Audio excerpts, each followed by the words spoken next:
Assalamualaikum warahmatullahi wabarakatuh. Selamat pagi, salam sejahtera bagi kita semua. Terima kasih atas waktunya yang diberikan untuk kelompok kami untuk bisa mempresentasikan hasil dari pekerjaan kami. Kami dari kelompok 10 yang beranggotakan Alvin, Arya Rizky Dewangga, dan Felicia Ramadan Zakaria, saya sendiri. Di sini kami akan mempresentasikan tentang kesehatan dan keselamatan kerja atau bisa dikenal sebagai K3.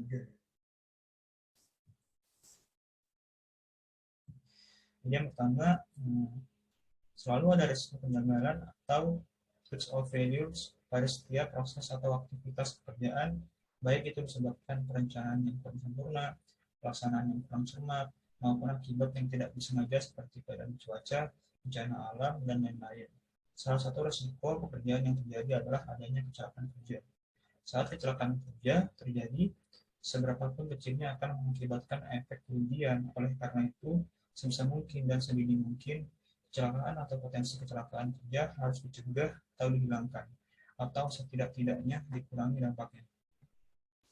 Berikut ini merupakan gambaran kecelakaan kerja di berbagai sektor, yang mana yang tertinggi saya kita lihat di sini yaitu adalah agrikultur, konstruksi, yang tinggi, dan yang lain-lain bisa kalian lihat di gambar ini. Kemudian langsung saja pengertian dari ketiga. Secara filosofi, keselamatan dan kesehatan kerja diartikan sebagai sebuah pemikiran dan upaya untuk menjamin keutuhan dan kesempurnaan tenaga kerja dan manusia pada umumnya, baik jasmani maupun rohani, hasil karya dan budaya menuju masyarakat adil, makmur, dan sejahtera. Sedangkan ditinjau dari keilmuan, keselamatan dan kesehatan kerja diartikan sebagai suatu ilmu pengetahuan dan penerapannya dalam upaya mencegah kecelakaan, kebakaran, ledakan, pencemaran penyakit, dan sebagainya. Adapun tujuan dari ketiga, yang pertama, melindungi dan menjamin keselamatan setiap tenaga kerja dan orang lain di tempat kerja. Yang kedua, menjamin setiap sumber produksi dapat digunakan secara aman dan efisien. Yang ketiga, meningkatkan kesejahteraan dan produktivitas nasional. Kemudian apa sih pentingnya ketiga dalam bekerja? Jadi, keselamatan karyawan dalam bekerja sangat penting bagi perusahaan alat berat guna meningkatkan kinerja dan loyalitas karyawan terhadap perusahaan. Maka dari itu, perusahaan perlu melindungi keselamatan karyawan pada saat bekerja. Setiap perusahaan yang berhubungan dengan alat-alat berat dan tidak tidak mesti alat berat, semua perusahaan harus pasti mempunyai potensi bahaya atau dapat mengakibatkan kecelakaan kerja seperti ledakan, kebakaran, pencemaran, dan bahaya lainnya mengakibatkan terhambatnya pekerjaan karyawan. Maka perusahaan wajib melindungi keselamatan karyawan pada saat bekerja. Kemudian menurut Pak Tony, pendekatan yang perlu dilakukan dalam strategi keselamatan kerja yaitu pertama, mengenal zat-zat, keadaan atau proses yang benar-benar akan mempunyai potensi yang membahayakan para pekerja. Kemudian mengadakan evaluasi bagaimana bahaya itu bisa timbul. Kemudian mengadakan pengembangan teknik dan metode kerja untuk memperkecil resiko dengan melakukan pengendalian atau pengawasan.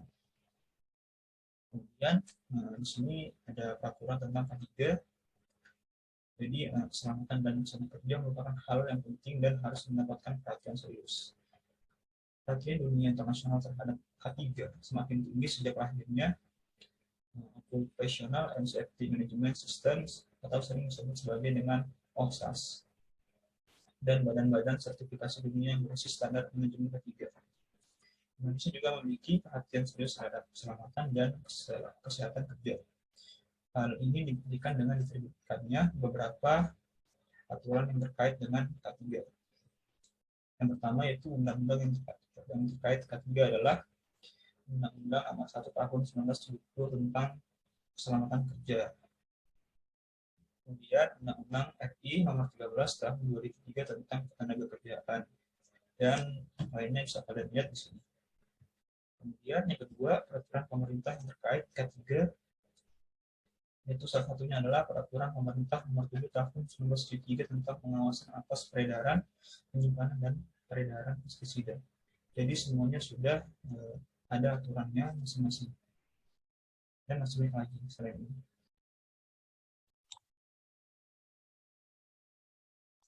Oke, kita masuk ke pembahasan selanjutnya, yaitu kecelakaan akibat kerja. Kecelakaan kerja adalah kejadian yang berhubungan dengan pekerjaan yang dapat menyebabkan cedera atau kesakitan tergantung dari keparahannya. Kejadian, kematian, atau kejadian yang dapat menyebabkan kematian. Selain itu, kecelakaan kerja juga dapat didefinisikan sebagai kejadian yang dapat menyebabkan kerusakan lingkungan atau yang berpotensi menyebabkan merusak lingkungan. Selain itu, kecelakaan kerja atau kecelakaan akibat kerja adalah suatu kejadian tidak terencana dan tidak terkendali akibat dari suatu tindakan atau reaksi suatu objek, bahan, orang, atau radiasi yang mengakibatkan cedera atau kemungkinan akibat lainnya, menurut Heinrich. Kemudian ada beberapa teori penyebab kecelakaan kerja, yaitu yang pertama teori domino. Teori ini diperkenalkan oleh H.W. Heinrich pada tahun 1931. Menurut Heinrich, 88% kecelakaan disebabkan oleh perbuatan atau tindakan tidak aman dari manusia, yaitu unsafe act. Sedangkan sisanya disebabkan oleh hal-hal yang tidak berkaitan dengan kesalahan manusia, yaitu 10% disebabkan kondisi yang tidak aman atau unsafe condition, dan 2% disebabkan takdir Tuhan. Kemudian yang teori kedua yaitu teori Bird and Loftus. Kunci kejadian masih tetap sama seperti yang dikatakan oleh Heinrich, yaitu adanya tindakan dan kondisi tidak aman. Bird and Loftus tidak lagi melihat kesalahan terjadi pada manusia atau pekerja semata, melainkan lebih menyoroti pada bagaimana manajemen lebih mengambil peran dalam melakukan pengendalian agar tidak terjadi kecelakaan. Kemudian teori yang ketiga yaitu teori Swiss cheese.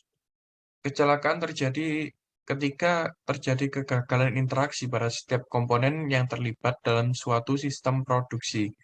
Kegagalan suatu proses dapat dilukiskan sebagai lubang dalam setiap sistem yang berbeda. Dengan demikian, menjelaskan apa dari tahapan suatu proses produksi tersebut yang gagal.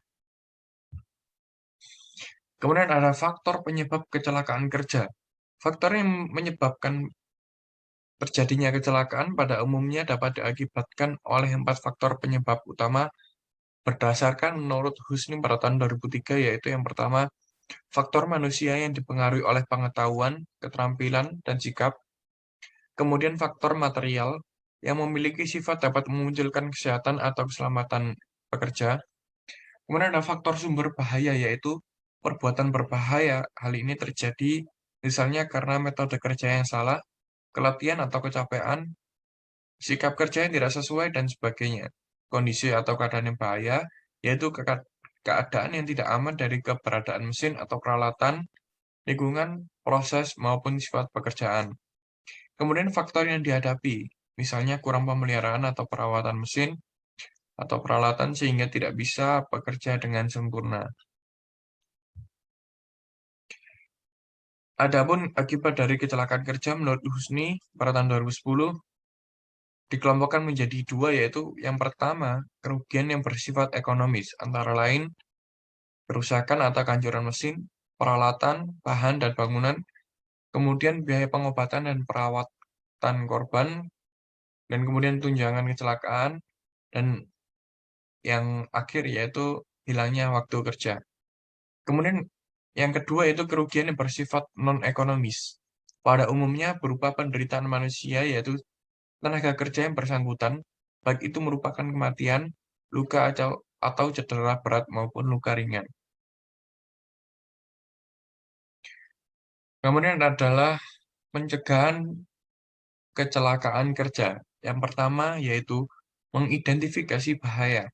Dalam mengidentifikasi bahaya, meliputi teknik-teknik yang harus dilakukan, yaitu pertama, kita harus melakukan inspeksi, kemudian melalui patrol dan inspeksi keselamatan kerja, laporan dari operator, dan kemudian laporan dalam jurnal-jurnal teknis. Kemudian yaitu menghilangkan bahaya.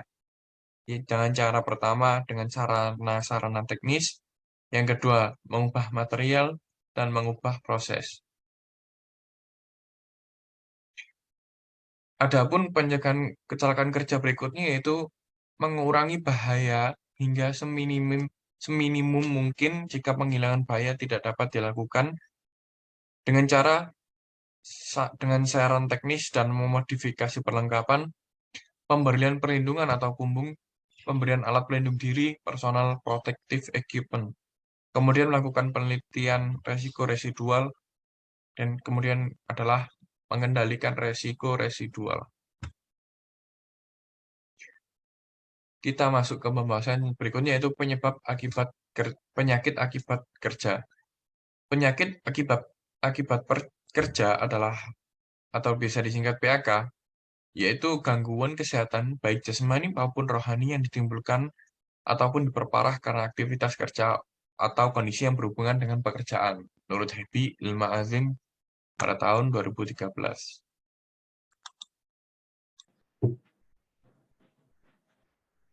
Penyebab, baik, saya akan melanjutkan presentasi. Yang selanjutnya yaitu penyebab penyakit akibat kerja. Terdapat beberapa penyebab penyakit akibat kerja yang umum terjadi di tempat kerja, dan beberapa jenis yang digolongkan berdasarkan penyebab dari penyakit yang berada di tempat kerja. Seperti dapat digolongkan A, golongan fisik seperti bising, radiasi, suhu ekstrim, tekanan udara, vibrasi, dan penerangan. Selanjutnya B, golongan kimiawi. Semua bahan kimia dalam bentuk debu, uap, gas, dan larutan dan kabut. C, golongan biologi seperti bakteri, virus, jamur, dan lain-lain. D, golongan fisiologi atau ergonomik seperti desain tempat kerja dan beban kerja. E, golongan psikososial seperti stres psikis, monotoni kerja, tuntutan pekerjaan. Yang selanjutnya yaitu berikut beberapa tips dalam mencegah kecelakaan kerja dan penyakit kerja. Di antaranya yaitu 1. Memakai alat pelindung diri secara benar dan teratur. 2. Mengenali resiko pekerjaan dan cegah supaya tidak terjadi lebih lanjut. 3. Segera akses tempat kerja kesehatan terdekat apabila terjadi luka yang berkelanjutan. Next. Selain itu, terdapat pula beberapa pencegahan lain yang dapat ditempuh seperti berikut. 1. Pencegahan premier atau health promotion. A. Perilaku kesehatan. B. Faktor bahaya di tempat kerja. C. Perilaku kerja yang baik. D. Olahraga. E. Gizi yang baik. Kedua, pencegahan sekunder atau specific protection, seperti pengendalian melalui perundang-undangan, pengendalian administratif atau organisasi, atau juga disebut rotasi atau pembatasan jam kerja. C. Pengendalian teknis atau substitusi, isolasi, dan alat pelindung diri atau WD. Yang terakhir yaitu pengendalian jalur kesehatan imunisasi. Baik, yang selanjutnya yaitu ketiga, pencegahan tersier. Dapat kita lakukan dengan pemeriksaan kesehatan prakerja. Selanjutnya pemeriksaan kesehatan berkala. Ketiga, pemeriksaan lingkungan secara berkala. Keempat, surveillance. Kelima, pengobatan segera bila ditemukan gangguan pada pekerja. Yang terakhir, pengendalian secara segera di tempat kerja.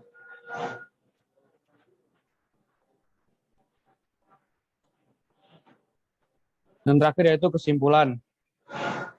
Kesimpulan, keselamatan kerja merupakan salah satu aspek perlindungan tenaga kerja dengan cara penerapan teknologi, pengendalian segala aspek yang berpotensi membahayakan para pekerja. Pengendalian juga ditujukan kepada sumber yang berpotensi menimbulkan penyakit akibat dari jenis pekerjaan tersebut. Pencegahan kecelakaan dan penyerasian peralatan kerja, mesin atau instrumen, dan karakteristik manusia yang menjalankan pekerjaan tersebut maupun orang-orang yang berada di sekelilingnya. Dengan menerapkan teknologi pengendalian keselamatan kesehatan kerja, diharapkan tenaga kerja akan mencapai ketahanan fisik dan daya kerja dan tingkat kesehatan yang tinggi. Di samping itu, keselamatan dan kesehatan kerja dapat diharapkan untuk menciptakan kenyamanan kerja dan keselamatan kerja yang tinggi. Mungkin sekian presentasi dari kelompok kami. Bila ada kurang lebihnya kami mohon maaf. Wassalamualaikum warahmatullahi wabarakatuh.